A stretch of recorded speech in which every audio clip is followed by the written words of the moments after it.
that, you know, God is Lord. And I personally, I have 3 generations of pastors before me, so I've read the Bible, and I've read it again and again and again and again.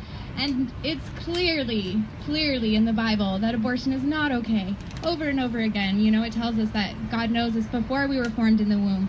It says that, you know, in Exodus, find the verse, it was chilling when I read it, that says, a man who hurts a pregnant woman and causes her to miscarry and lose the child shall be charged with the same penalty of death. If the child doesn't die, he gets a fine. But if a man kills a woman or a baby inside of a woman, he's charged with murder. And that's in the Bible. So, you know, if you believe on what America's founded on, then you believe the Bible. And so you're anti-abortion, you know, if you really follow what's written in front of you. So, you know, our next speaker, I'm so excited that we were able to get her. She is very passionate, very well known. I think she's just a doll. Her name's Bobbie Patray. She is the president of Tennessee Eagle Forum. They really pushed for the pro-family movement. They're very pro-family and have been since 1972, I believe. And the president of Tennessee Eagle Forum is here to speak with us. So please give a warm welcome to the wonderful and lovely Bobbie Patray.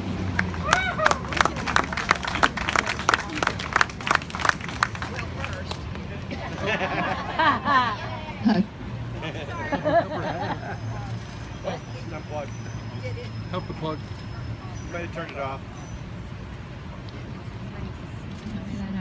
Hello, hello. Okay. It's so good to see you all here. Thank you for coming on this very hot day.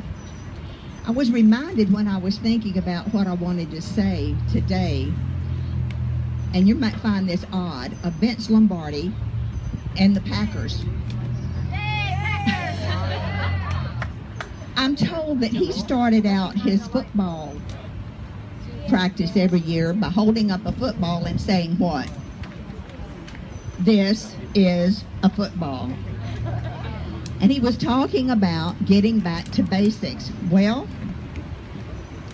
can you see this? Yes. What is that? Baby. It's a baby, okay? It isn't a product. It is not a commodity. It is not a blood clot, as women who have had abortions have been told. And so that's what I want to bring us back to today, is the fact that we're talking about babies, right? That's right. And some of the awful things that have been happening to them. When I first found out about these videos, which are incredible and continue to be even more incredible, I went back in my files to see how long this has been going on. And for those who don't know, I've got reports back here starting in 1999. So there's nothing new under the sun. These Ryan reports go from 99 to 2000. So there's 2 years worth of reports here. So this is not new. The only thing is now, thanks to modern technology, the veil has been lifted, and now we know what is going on in these clinics that present themselves as being so helpful and so wonderful. The cool thing about living in Tennessee is we live in a pro-life state, and that's great. Not everybody is that fortunate, okay? And I've been down at the legislature. I just finished my 28th year as a full-time lobbyist representing people like you down there. In 2000, our state Supreme Court overturned our waiting period, our informed consent, and it took us 15 years Yeah. to get that passed, get it on the ballot, and get it passed. And now, of course, it's under attack, which is not surprising. But we live in a pro-life state. When these videos first came out, it wasn't any time to Senator Bell and Representative Faison scheduled hearings on Planned Parenthood. Now, the people that run Planned Parenthood say, oh, that's not going on here in Tennessee. Well, we'll see, won't we? And that hearing is on March the 19th, by the way.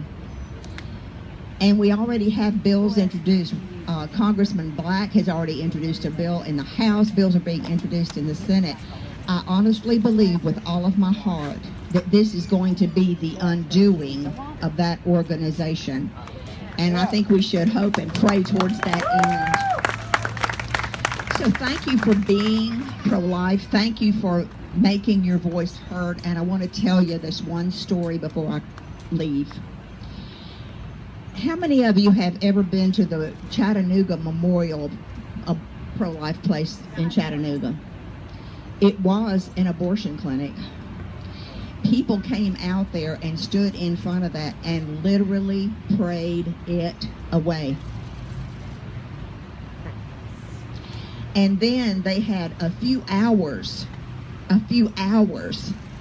to gather the money to buy the place.